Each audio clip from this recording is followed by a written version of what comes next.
اللہ نے ایک دن اللہ کے نبی صلی اللہ علیہ وسلم کی دعا سن لی۔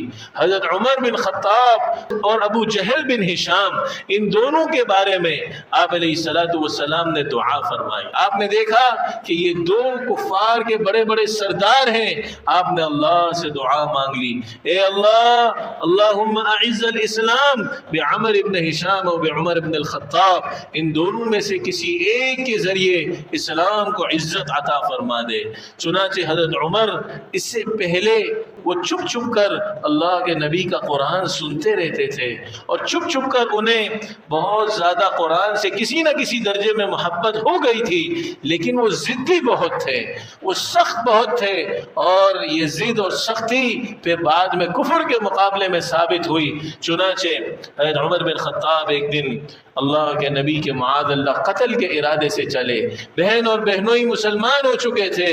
راستے میں ایک صحابی نے کہا کہاں کا ارادہ ہے؟ کہا محمد کے قتل کا ارادہ ہے۔ کہا پہلے اپنے بہن اور بہنوئی کی خبر تو لے لو، وہ بھی مسلمان ہو گئے۔ حضرت عمر تشریف لے گئے تو حضرت خباب بن ارد انہیں قرآن پڑھا رہے تھے، اور وہ تو اندر جا کے چھپ گئے، بہن کو بھی مارا، بہنوئی کو بھی مارا۔ آخر عمر کی بہن تھی، کہنے لگی عمر اس لیے مارا جاتا ہے کہ ہم مسلمان ہو گئے، تو سن لو کہ ہم مسلمان ہو گئے۔ یہ بات کہہ کر جیسے ہی انہوں نے کہی تو عمر کے دل میں ایمان کا نور داخل ہو گیا۔ فوراً کہنے لگے اچھا مجھے بھی یہ بتلاؤ کیا پڑھ رہے تھے تم؟ بہن نے کہا تو ناپاک ہے، یہ اللہ کا کلام پاک ہے، جا پہلے غسل کر اور پھر تجھے بتائیں گے کہ ہم کیا پڑھ رہے تھے۔ چنانچہ اس کے بعد سورہ طٰہٰ کی آیتیں انہوں نے سنی، اور اننی انا اللہ تک جب پہنچے تو فرمایا کہ مجھے بھی محمد کے دربار میں لے چلو۔ جب اللہ کے نبی صلی اللہ علیہ وسلم کے دربار میں دار ارقم میں پہنچے تو دار ارقم میں اللہ کے نبی صحابہ کے ساتھ بیٹھے ہوئے تھے۔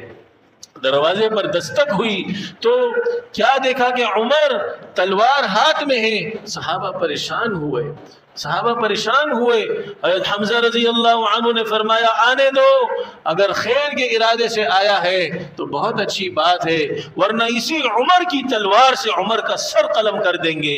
لیکن حضرت عمر تو اسلام قبول کرنے کے لیے آئے تھے، اللہ کے نبی صلی اللہ علیہ وسلم کی خدمت میں حاضر ہوئے اور کلمہ طیبہ پڑھا، کلمہ شہادت پڑھا، اور باہر نکل کر علی الاعلان سب صحابہ سے کہا سب میرے ساتھ چلو۔